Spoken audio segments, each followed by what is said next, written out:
Hey everyone, so I hope you all are doing good today and everything. So as you can see from my little background here, I'm talking about 40k today. Now, if you wonder what's going on, let me explain. So I know in 40k they always come up with these crazy things and whatever for characters, backstories, yeah, right? So I thought about what about I make my own demon, right? That's like my own demon prince for chaos. But I didn't want like a normal one, so I came up with a special, I guess a special one of them. So if you don't know what it is, if you want to know where this idea came from, is I was just born and thought of it, but I also thought about what I'm basing off of. So practically, if you know the anime Hellsing, you know, I took the idea from Hellsing of why he hates vampires and implemented it towards this demon that I'm going to talk to you. And I'm sorry about the pictures that you can see them or not, because I first time I'm doing this, so bear with me, okay? So the demon I made is called his name is Scourge, or its name is Scourge. I haven't given it a gender yet. I really don't know. Anyway, we're gonna call it Scourge. Scourge is practically, if we go by current 40k lore, his whole entire life was practically something that always happened during the point of when the Chaos Gods awakening. So practically, he was born the day Korn awoken and like that, right? Died when Slash awoken, stuff like that. Okay, so Scourge, we don't know his original race, his original origin, or where he's originally from. So we don't know if he's from 40k. We don't know if he's from Age of Sigmar or if he's born from these other worlds. Okay, we don't know his world of origin. Okay, so during his time in the, I guess we're gonna call it the Warhammer Chaos for this example. During his time in there, he somehow became a demon prince to Zeech, the chaos god of magic and sorcery, and became as a demon prince. He was obedient and everything, and realized that he's doing good. And he somehow, at some point during the time in this warp, he came across Be'lakor. Everyone knows is like the chaos demon of chaos undivided and has really no master or whatever.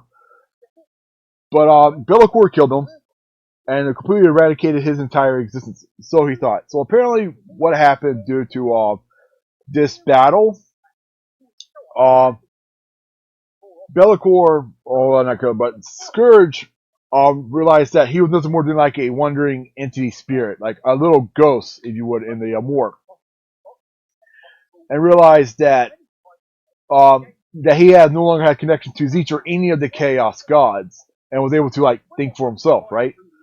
So he travels through the warp for an unknown amount of time. We really can't figure out what's going on. He's in this realm of chaos. He's seeing life, but he sees that none of the chaos entities in here under like knows of his existence. He's just there, right?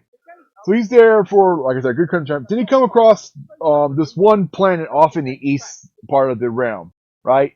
And realizes that there's no demons out here. Like there's no chaos demons. Chaos is like so void. Like you cannot even feel Be'lakor, Korn, Zeet, Nurgle, and Slanesh. None of these chaos gods are out here. And he was just finding it odd.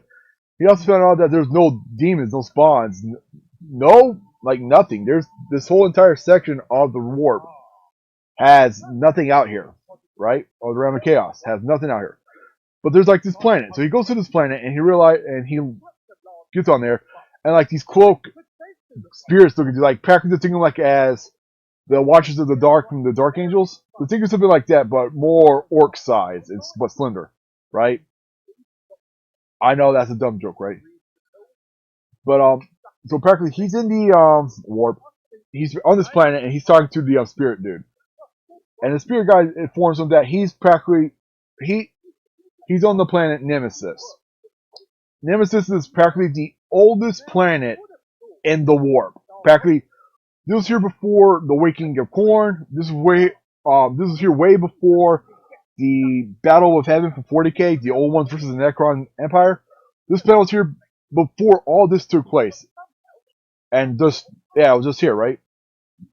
So while he's on this planet, he found out that there's a grand event that happens every so often called the give me, I gotta write it down here. Give me a look at it. Oh, the event is called Conquering the Heart of Nemesis. It's a event that happened on their like main capital temple or something, right?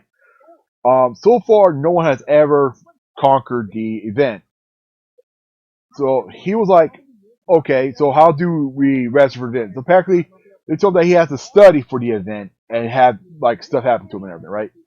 So to him, he takes the challenge and starts learning. So if you go by time periods, um, so it was practically he started this practically at the beginning of Slanesh. That was practically like the around I think right around the time of Jesus in our time, and been at this ever since the Great Crusade happened in 40K.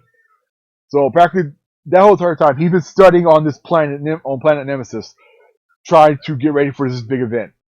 So when he finally thinks he's ready, he goes applies for the challenge of Nemesis, and goes to the temple Heart of Nemesis.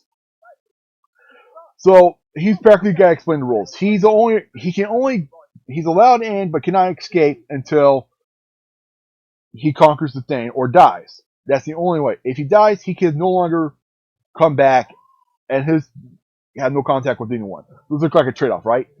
So he goes in and tries the challenge, and so we don't know how long he was in there or anything, but he actually conquers the challenge, right?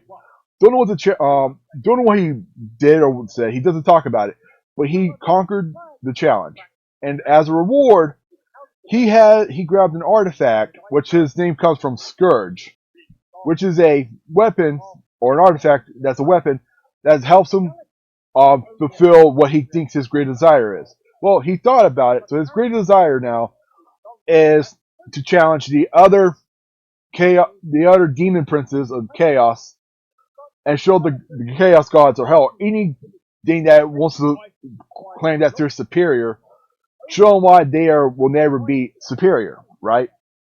So he starts, but he realized that even though he has this artifact, he has no actual form to do this. So after spending a little bit more time, he realized that he can start building like materials from leftover from the other chaos entities, and start forming his own body. So he made like this giant, giant body, like I think a Warhammer Titan is, I think what they call.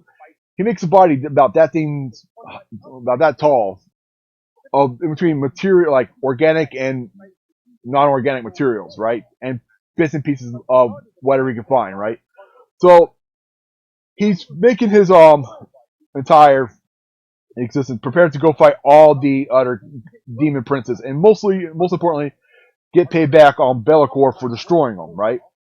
So he was trying to figure out how to make himself known, and he found out that the Chaos Gods were having like their own little duel, like practically. Here are 4 great champions.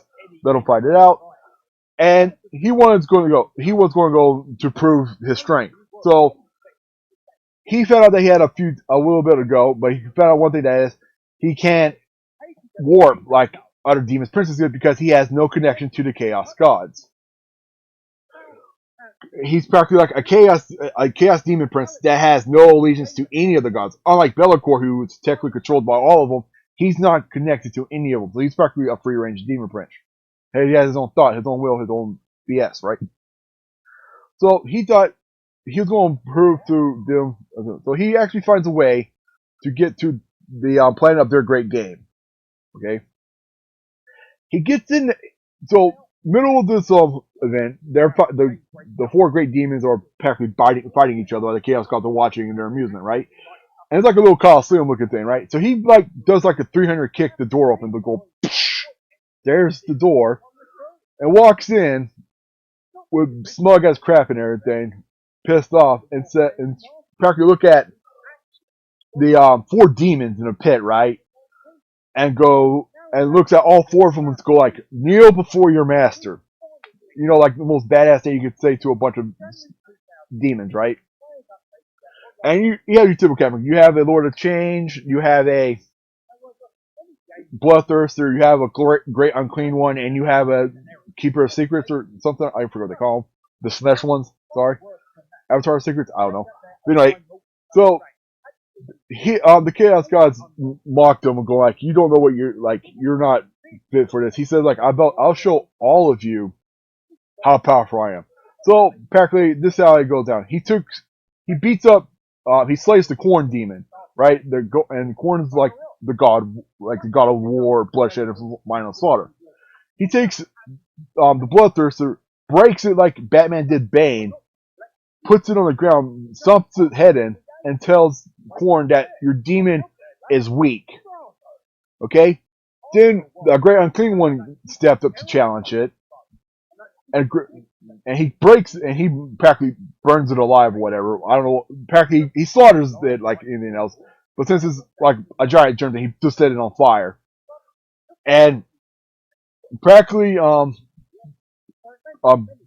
like burned in and everything. But then looked at Zeech and went like, your pestilence had weakened over these millennia of this. Zeech's Lord of Change kept transforming, and he said, in the end, it's just a worm and has no value. And practically told Slaanesh after he slays his her demon prince that this is for a goddess of like pleasure and pain, you do a bad job at both. Just mocks him for it, right? Just mocks him for it. Okay, so now he currently walks the warp, and as he looks at it, he's practically a running tyrant, but he knows he has clearly stated to people like Abaddon, the spoiler, Galdor, Dracos, people like them, that you can't kill the gods at their current state on the grounds of how powerful they are. So what he's trying to do is find a way how to, once he kills them, to get rid of them for good, then he'll make his move. But at this point, he's just showing that they will always be nothing. Now, in this point is he has found gods in there that he will spare. So practically Isha, the goddess, the elvish goddess of like life and everything, he says that she will be spared. It's also he may wait to pass judgment on the emperor when he ascends to godhood and all this stuff. Agent Sigmar will be spared as well. He has no issue with Sigmar. But yeah, that's basically the whole entire story of this character. I hope you all enjoy. Sorry about my stuttering. I hope you catch you later. Bye.